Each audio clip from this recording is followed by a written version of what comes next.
Assalamualaikum warahmatullahi wabarakatuh. Ayo kita berdoa menurut kepercayaan kita masing-masing sebelum kita mulai pembelajaran. Hai, kali ini kita akan belajar tema 1, subtema 4, pembelajaran 5. Warga lingkungan rumah Udin akan berolahraga bersama. Mereka berkumpul di tempat terbuka. Udin dan Edo juga ikut.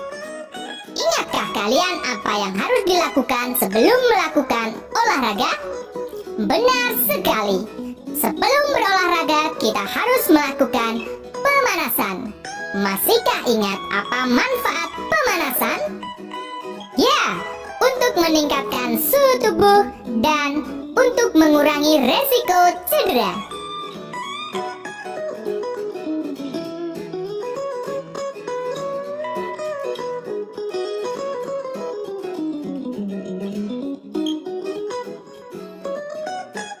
Meloncat adalah gerakan yang mengalami perpindahan tempat. Masihkah kalian ingat disebut apakah gerakan yang mengalami perpindahan tempat? Benar sekali. Gerakan yang mengalami perpindahan tempat disebut dengan gerakan lokomotor. Perhatikan percakapan antara Udin dan Made berikut ini. Lalu mari kita jawab pertanyaannya. Made, ayo kita berolahraga bersama di lapangan. Maaf, Din, kali ini aku tidak ikut berolahraga. Tidak apa-apa, Made. Apakah kamu akan pergi ke suatu tempat? Betul, Din. Aku akan mengunjungi paman bersama keluargaku. Baiklah, selamat bersenang-senang. Terima kasih, Udin. Mari kita jawab pertanyaannya. Nomor 1. Siapa yang mengajak berolahraga pada teks di atas? Yang mengajak berolahraga pada teks di atas adalah Udin. Nomor 2. Apa maksud ajakan tersebut? Maksud ajakan tersebut adalah Udin mengajak Made untuk berolahraga bersama-sama di lapangan. Nomor 3. Siapakah yang menolak ajakan? Yang menolak ajakan adalah Made. Nomor 4. Mengapa ia menolak ajakan tersebut? Ia menolak ajakan tersebut karena akan mengunjungi paman bersama keluarganya. Nomor 5. Tuliskan kalimat penolakan yang diucapkan. Maaf, Din, kali ini aku tidak ikut berolahraga. Made menolak ajakan Udin dengan sopan.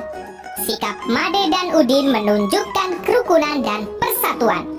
Menjaga persatuan dan kesatuan di masyarakat sesuai dengan pengamalan sila ketiga Pancasila.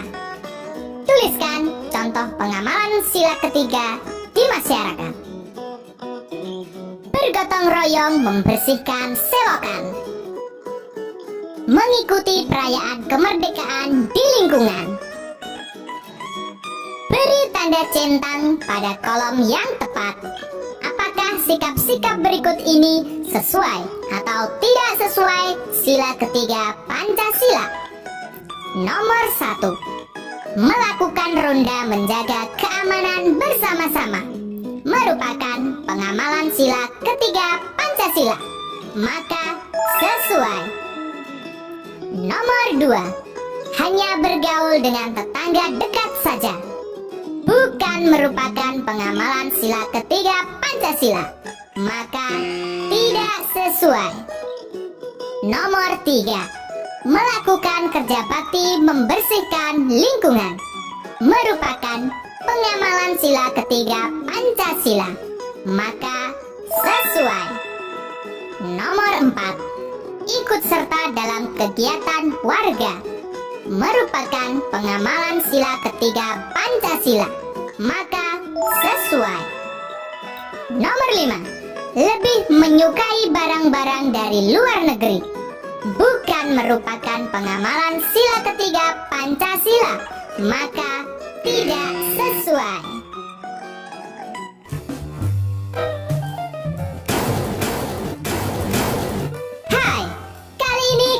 akan belajar tema 1, subtema 4, pembelajaran 6. Ketika menolak permintaan orang lain, kita harus mengucapkannya dengan sopan. Kerukunan akan terjaga bila kita bertutur kata dengan baik. Pernahkah kamu mendengarkan dongeng tentang menolak permintaan seseorang? Simaklah dongeng di bawah ini dengan cermat. Kisah JJ si jerapah. Di padang rumput yang luas, hiduplah sekelompok jerapah. Ada jerapah bernama JJ dan Jojo. JJ bersifat sombong karena merasa tubuhnya paling tinggi. Jojo bersifat baik hati, tubuhnya tidak terlalu tinggi. Pada suatu hari, kakek jerapah meminta tolong pada JJ dan Jojo. Kakek jerapah minta tolong diambilkan daun segar. Namun JJ menolak. Tidak mau, kek, saya sedang repot. Jojo dengan sekuat tenaga mengambil daun segar untuk kakek jerapah. Suatu hari, JJ mendapat kesulitan. JJ jatuh, kakinya terjepit bebatuan.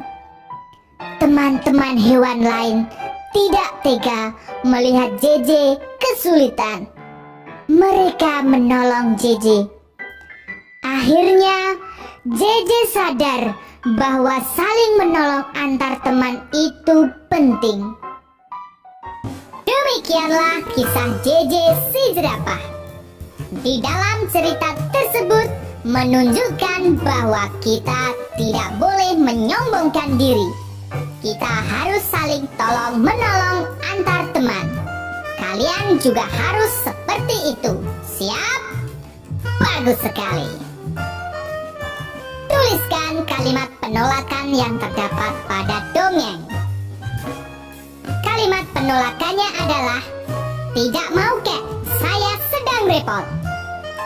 Dalam dongeng terdapat sikap gotong royong. Selain itu, terdapat sikap adil dalam menolong orang lain. Sikap tersebut sesuai dengan pengamalan sila keempat dan kelima Pancasila. Hubungkan gambar pengamalan sila Pancasila dengan sila Pancasila yang sesuai.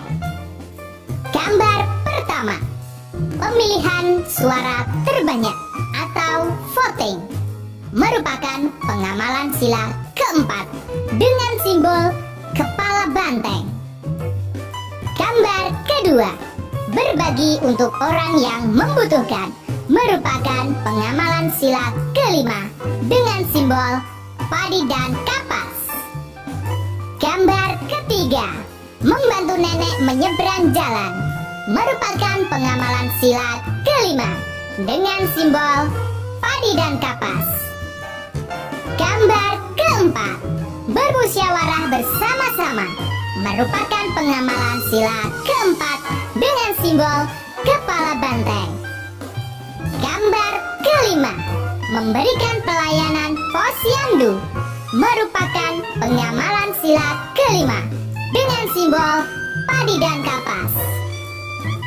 Tuliskan contoh lain yang sesuai sila keempat atau kelima di masyarakat. Sila keempat, berdiskusi menentukan kegiatan kemerdekaan. Musyawarah menentukan ketua RT. Sila kelima, membagi tugas kerja bakti dengan adil. Bersama-sama bekerja keras memajukan lingkungan. Sekarang, marilah kita membuat soal cerita dengan penyelesaian di bawah ini. Setelah itu, mari kita selesaikan soal cerita yang telah kita buat. Nomor 1. Udin membeli 193 butir kelereng. Edo memberikan 117 butir kelereng lagi untuk Udin. Lalu Udin memberikan 200 butir kelereng untuk adiknya. Berapakah sisa kelereng Udin? Jawab. 193 ditambah 117 dikurangi 200. Kita kerjakan dari depan. 193 ditambah 117. Kita mulai dari satuannya. 3 tambah 7 sama dengan 10. Kita tuliskan 0. Sedangkan angka 1 kita simpan sebagai puluhan. Kita jumlahkan puluhannya. 1 tambah 9 tambah 1 sama dengan 11. Kita tuliskan 1. Angka 1 yang lain kita simpan sebagai ratusan. Kita jumlahkan ratusannya. 1 tambah 1 tambah 1 sama dengan 3. 193 ditambah 117 sama dengan 310. Sekarang 310 kita kurangkan dengan 200. Kita mulai dari satuannya. 0 dikurangi 0 sama dengan 0. Puluhannya. 1 dikurangi 0 sama dengan 1. Ratusannya. 3 dikurangi 2 sama dengan 1. Jadi 193 ditambah 117 dikurangi 200 sama dengan 110. Jadi sisa kelereng Udin adalah 110 butir. Oke, cukup sekian pembelajaran kali ini. Kita lanjutkan pembelajaran berikutnya. Buah duren enak sekali, jadilah keren dan raih prestasi. Wassalamualaikum warahmatullahi wabarakatuh.